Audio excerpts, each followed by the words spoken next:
You're listening to the AFTERBUZZ TV network, now the largest new media platform on the web, and your #1 source for after-show entertainment. Very good, Keith. Johnson. From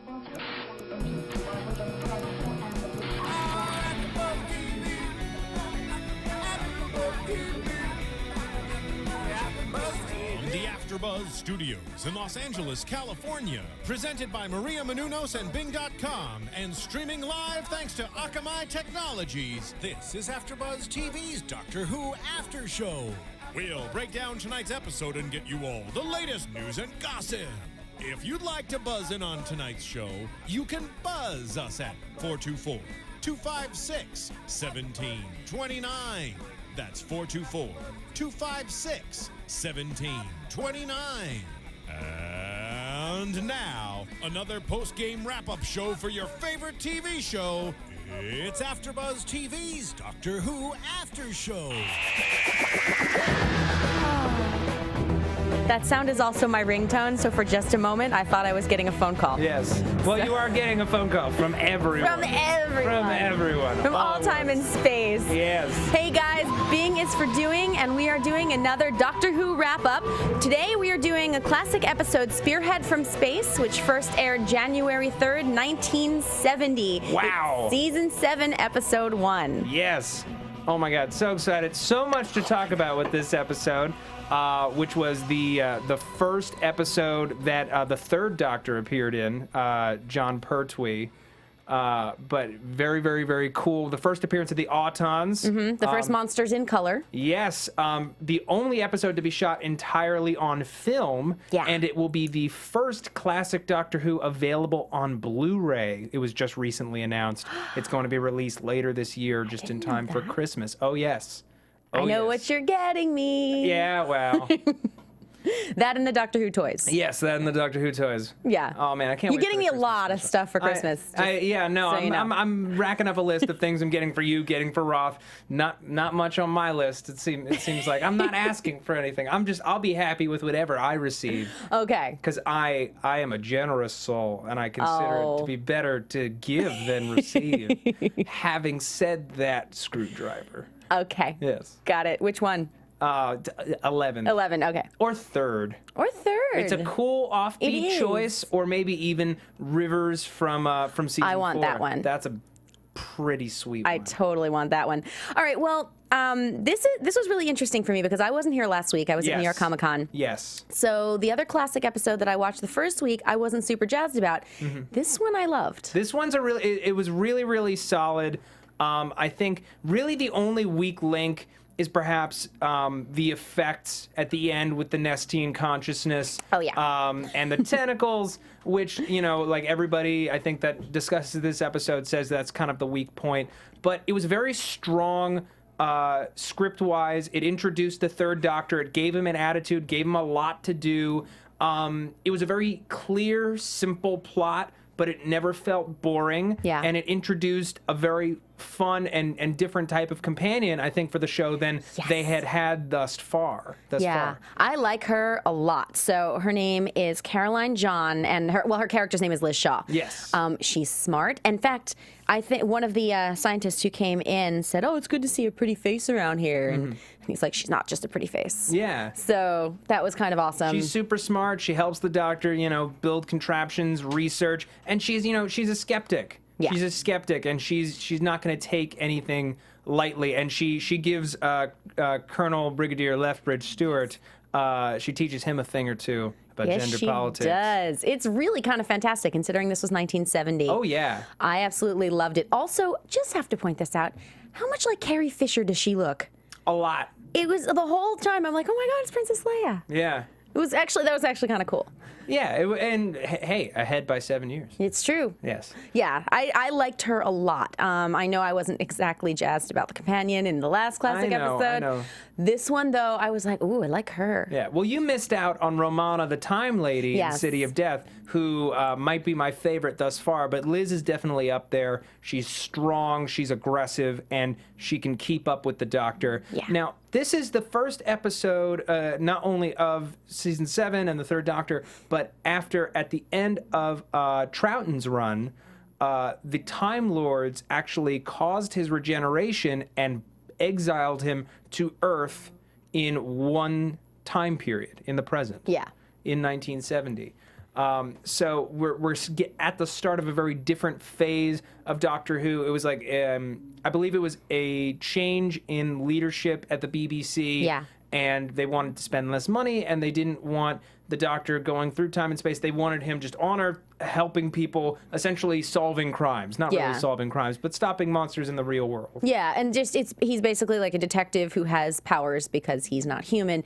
Actually, though, it was interesting because we were talking a little bit about that with the end of the current season. Yeah. And talking about how we actually had some time on Earth with Rory and Amy, and how sort of unusual that was because really hadn't been home at all except for little tiny glimpses. And so it's very interesting to think of a season where for the most part he's on Earth. Yeah, not just for a season, but for whole seasons. There are only, I think, 3 or 4 episodes where the Time Lords actually move the Doctor to another time period or to another place to do something important for them. But I honestly... some of my favorite episodes are the ones that take place on Earth. Me too, actually. I really love when they go back in time, when they deal with history. A gem of an episode that I'd completely forgotten from the 4th season of the new series is the and the Wasp. It's the blank and the Wasp. The Blank and the Wasp. If anyone knows it, tweet at us. I'm at Jenna Busch. At Matt Lieberman. The Agatha Christie episode is just so funny, and it's just very quick and lively, and they riff on that style, but it's still very clearly Doctor Who. You know, not to say that this is necessarily like it. It's far more like Rose at the beginning of Christopher Eccleston's time. Yeah. With the exact same villains. Yeah. Which are still... I almost want to say they're creepier in the old school version. Yes. Actually, see, this is something I had to talk about. And I don't know if any of you, if you guys have been watching anything I've been doing here, you might know that I'm absolutely freaking terrified of dolls. I've never liked them. I was always creeped out by them. Someone told me the China doll horror story when I was a little kid around a campfire, and that was it. And I was done. I'm totally creeped out. And so as soon as they came on screen, with the weird walking and the creepy shiny face, nightmares. Yeah, like they're imperfect. Yeah. Like, versus the ones in the new series, which are, you know, like creepy because they're so perfectly cut that it's like, oh my God, it's like a real thing coming to life. Yep. Yes, the Geek Matt tweeted at us the Wasp and the Unicorn. Oh, nice. The Wasp and the Unicorn. Nice. But these are just, it's just a person in a weird kind of plastic mask. Oh, God. And sometimes they do the creepy movement. Sometimes they're just running around normally. And like, you know, it's not like a real gun inside their hand. It's something that's like jerry-rigged and causes these big plumes of green smoke. And it's just like, it's these unfinished things that can vaporize you. That to me is scarier than these perfectly die-cut with the guns in the hand. Well, it's also the Uncanny Valley thing. And if you guys aren't familiar with Uncanny Valley, it's a human being's reaction to something that looks human. So you start off with a smiley face, and people think, oh, that's cute, and go, you know, dolls, although mine drops right there. But at the closer you get to human, when you get really, really close, all of a sudden revulsion happens. And so on the graph, it goes down and then back up for human. Something you see in video games all the time when the eyes aren't quite right or anything with CGI. But yeah, I think there's definitely something about this that is totally Uncanny Valley, and I'm not over it. Yeah. They're going to be nightmares tonight. I think it's just because they're too close to being human versus the newer ones are definitely mannequins that have come to life. Yeah. Yeah, there was that whole kind of like creepy plot of not just the Nestene Consciousness, but Channing, who was sort of like the vessel of the consciousness, taking over not Ransom's mind. I think it was Hibbert. Yeah. Hibbert's mind and controlling him was something that we hadn't seen from the Nestene Consciousness before, at least from what we've seen. Yeah. Well, one of the things that I know there were some complaints about pacing, and I have to say, you know, for me, it did move a little bit slowly. Yeah. However, that didn't take me out of it. No. Because anything you watch from a different time period, from an earlier time period when we didn't have video games and smartphones, and we weren't like crazy with lack of attention span. Yeah. And this, of course, was a number of episodes. So this was played out over a number of weeks. Yeah, over 4 weeks. Yeah. So I kind of like that. And I was reading the Wikipedia page, and they were talking about Caroline John was in 4 stories, but that's 25 episodes. Yeah. And so I like the way they do that. This is sort of like an overarching storyline, and then it's done. I think that's kind of a cool thing. It definitely is, And another thing that I really liked about the pacing, you're introducing a new doctor. You're introducing a new doctor, a new set of circumstances, new rules, and you're really bringing Lethbridge-Stewart to the fore as a foil for the Doctor. So you needed to spend some time, very slowly developing the plot. It wasn't very complex for a reason. Yeah. Because we have a lot to deal with. And, 7th season, we talk about sometimes how this is a family show. This is back when it was in the prime of being considered a family show. Yeah. So, a kid has to be able to understand it. I love that first part, to the first 2 parts with the Doctor trying to escape capture and everyone kind of being baffled and trying to understand what or who this is. And he's still discovering who he is. Yeah, and actually, as we were talking about before the show started, there's a lot of interesting trivia from this episode. Yeah. This is the first time you find out the Doctor has 2 hearts. Yes. And it was a really cool scene, just really like, well, that's the heart. What's that? I don't know. Yeah. Yeah. His blood isn't identifiable. So, I mean, there were a lot of really cool things. And then we also mentioned he calls himself Dr. John Smith. This is not the first time that's happened. No, this is the second time that it's happened in the series, but it's still, the fact that they brought it back is making that canon. Yeah. It wasn't just something that he loosely said or glibly said. This is, his alter ego on Earth. Yeah. Also, Father Wizard just told me, asked if I'd seen the Talking Tina Twilight Zone. Thanks for bringing that up. Now I'm going to have even more nightmares. Yes, I've seen it. I can't unsee it. Thank you for bringing that up. She's going to have more nightmares, and I think it's hilarious. No, it's not funny. This face. This is a delighted face. For those of you on iTunes, I'm making a delighted smile. Some would consider disingenuous. I would say downright fantastic. Some would say. Yeah. But back to the episode. Yeah, I mean, there were so many cool things. The thing is, the tentacle thing at the end didn't bother me. Yeah. It really didn't, because I think I don't really expect effects from 1970, Yeah. I don't really, I mean, like, I watch Star Wars, and you can see the graphics boxes around the TIE fighters. Like, that doesn't bother me. No. We don't need to go back and fix it, George Lucas, just saying. Don't need to fix it. Just saying. Don't fix it. Hey. We're talking about Doctor Who here, okay? Exactly. Don't go back and fix that either. Yeah. But it didn't pull me out of it at all. Yeah. I mean, it made me think of tentacle porn, but whatever. You lead an interesting life, Jenna Busch. I just spent time at Comic-Con. There was really no way that would not pop into my head. Fair enough. Let's talk about Pertwee's Doctor. Yeah. We didn't get a ton of him in this episode because he was comatose for essentially the whole first portion. Makes it hard to get to know him. Yeah.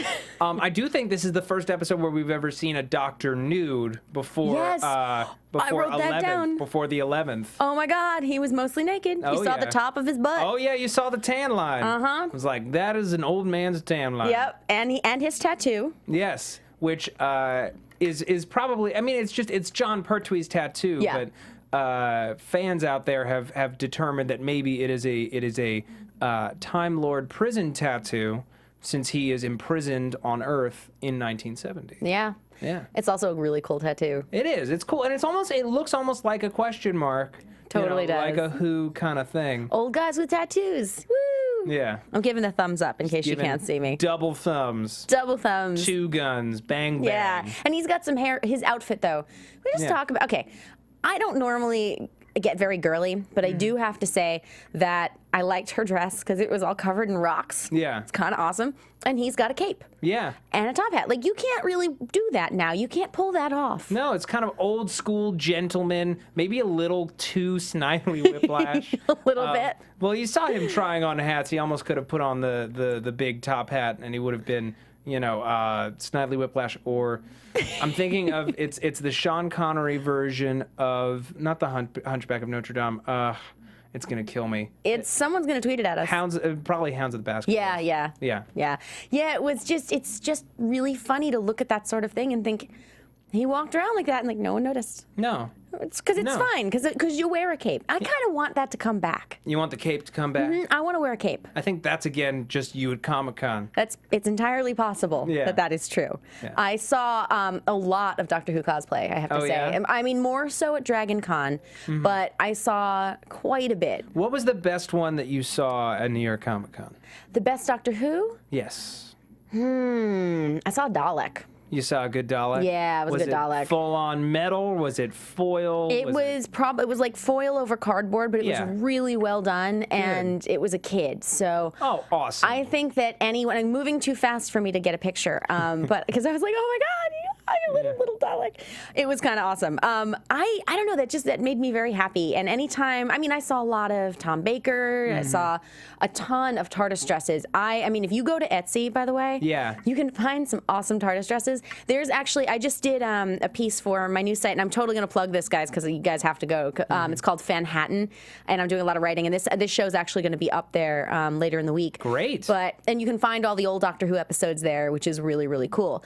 But I just did a piece on Halloween costumes. Awesome. And from TV shows. So there is an actual Dalek costume that you can buy on Amazon, and I found the coolest TARDIS dress, so I put it up there too. Okay, sweet. I think you should wear the TARDIS dress. I think that I would make a darling TARDIS. You would. In a TARDIS dress. You totally would. I think I would set the town on fire. Woo! Yeah, I'd be producing as much smoke as the broken TARDIS in this episode. No, that was, see how you brought it back. Yes, that was really good. The Geek Matt says he has a picture of that Dalek that you wanted to see. Oh, really? Oh, yeah. He just tweeted it out. Oh my God, send us the picture. Send us the picture and we will retweet it. Yes. Oh my God. Retweet it. Oh, Father Wizard says Count of Monte Cristo. Cristo, not that's Crisco. What it was. Count of Monte Cristo. Not Crisco. I knew it was. I did mean Cristo. Yeah, I knew it was 5 words, and there was an of in it and a the. Yeah. Yeah. Well, okay, so let's talk about Brigadier. Yes. We met his daughter at the end of the fall finale. Yes, Kate Stewart, who we love, as we said. Awesome. She's so good. I've seen a little bits here and there of the Brigadier. He's definitely he's Mr. Exposition. Yes, he is. He is, and I think he's gonna do a swell job of it. He's definitely warm but stern. I'm curious to see. I just think the Doctor and Liz are just going to just rip on him mercilessly of just how dumb he is compared to them. Like, he's capable, but he's not smart. He's a man of action. Yeah, he's a man of action. A warrior. Yeah, let's not smart. No, let's get some men out there, and we're gonna find it, and we're gonna take it. The little glowing rocks, which were sort of powered the Nestene Consciousness, and we had the British kind of like scoundrel and his wife. Yeah. Yeah. And I loved their little subplot. I mean, it was really shocking. cute. I was shocked that he killed the Auton killed the wife. I know. That was really surprising to me that they would allow that level of violence on the show. But I loved their squabbling, and it just felt, It was cute. Yeah. It was really cute. It was like this nice little B storyline that I kind of loved. Before I forget, we do have to mention, guys, if you like us, go to iTunes and subscribe. Go to iTunes and subscribe already. Yeah, and leave us nice comments, please. We would really, really like that. Yes. Because we really love doing this, and we could have Sundays off, but now we just want to do classic episodes because it's fun. Because we don't want to stop talking about this show. We love it as much as you do. And, every time we see a positive comment, every time that you talk to us on YouTube or tweet at us, we are just so excited, and we try to get to as many people as possible. Absolutely. You are the reason we do this show. Totally. And also, AfterBuzz has a lot of stuff. Our fall schedule, we've got all kinds of things, including Homeland, which comes on tonight. Yes. And I am on that, and Roth as well. She couldn't make it here today, but she will be here after for Homeland. Yes. So we actually put out over 50 shows a week, over 1.5 million downloads a day, 11 million downloads a week. I actually host the Happy Endings podcast on Tuesday nights. I know, it's very new. I love that show. It's such a good show, and it's premiering this Tuesday. You should definitely come check it out. We do the show at 10 p.m. on Tuesdays. Very, very exciting. But definitely, if you like this show, I guarantee there's another show that you like that AfterBuzz does a show for. And if they don't, why don't you ask us to do one? Yeah. Because we would love to do it. Oh, totally. Absolutely. I just found out you were doing the happy endings thing. I didn't know that. I'll be watching. Oh, yeah. Because it's so good. You'll be watching with bells on. Oh, hell yeah. Actually, I just have to mention this. I know it's not Doctor Who, but my favorite thing last year was Penny's horse bath and the boxer thong. Yeah. Business in the front, party in your rear. Exactly. I'm done now. It's a great show. But getting back to Doctor Who. Back to the Doctor of the moment. Who is not wearing a thong. Yes. Or anything. No, he wasn't in that shower scene where, like, wouldn't they be the least bit bothered by the fact that he didn't even have, like, a curtain up? I know, there was nothing, and he's singing. Yeah, it's he's like, like waving his butt. Strange man singing in the shower. I can see his bare behind. Let's just keep walking, I guess. Let's not go, oh, dude, my eyes. No. Yeah. No, they're just fine with it. It's the British. I don't know. Yeah, it's just so funny. It's so funny to me that you know, there's always that talk about European standards for violence and for sexuality and sensuality versus our standards for it, and we as Americans tend to favor violence over sex. Right. So on this show, there were multiple deaths that we saw. We saw bodies on the ground. Yep. And I don't think that we ever saw anything quite like that on, say, Star Trek. Nope. A few, like, not even, you know, it was like the previous 4 years that was on. Yeah. And I'm shocked that they allowed that level of violence in what is otherwise a very light episode. Yeah, it really is. And also, if we think of this as a family show, it's sort of interesting what they allow in. That's one of the things I like about Doctor Who in general is how dark they'll go for a family show, and it's something that I think is very similar to Harry Potter, which was written by, you know, she's not American. No. Like, you know, so it's kind of cool that you allow your characters to go dark and to do things like that. Yeah. Personally, I'm a big fan of sex over violence. Yeah, absolutely. In real life, not, I mean, on TV, you kill whoever you want. But, Sure. yeah. Healthier. It's healthier that way. Right. I mean, Yeah. I do have swords in my house, but still. Sure. Yeah. Who doesn't? Yeah. Who doesn't have swords? I think most people besides me don't have swords. Now, I want to talk to you about, since this is the first classic episode we're seeing that's at the beginning of a Doctor's journey, and we have some sense of where it's headed. You know, how do you think that Pertwee's Doctor will adjust to being stuck on Earth? I think it's going to be frustrating. I think I mean, like, we all know that the Doctor loves Earth and loves humans. Of course. So, and I'm sure this was a very big part of that, you know, being forced to spend some time with him. I mean, you even saw that in the Amy and Rory episode. That's true. You know, when he was like, oh, I'm frustrated. I can't stand being here, but oh, God, I love you guys. I know, and that's why he tricked Liz and tried to get in the TARDIS and run. Yep. He tried to just run. He doesn't want to be stuck in one place. But I agree. It might be possible that the Doctor's favoritism of Earth as a planet may have been forged right here. Yeah. You know, this time in exile, it became a second home to him, and he really came to empathize with human beings. Yeah. I just want to talk about the exile is going to end in the Three Doctors, which I think is going to be our next episode. I'm writing for that next down. Week. The Three Doctors, the first crossover episode of which there are three. There's the Three Doctors, the Five Doctors, and then later on the Two Doctors. Yeah. Which is a little like, huh? You want more as you go along. But in any case, we'll see the Third Doctor get his exile revoked. That's awesome. And see him go on a journey with Patrick Troughton and William Hartnell.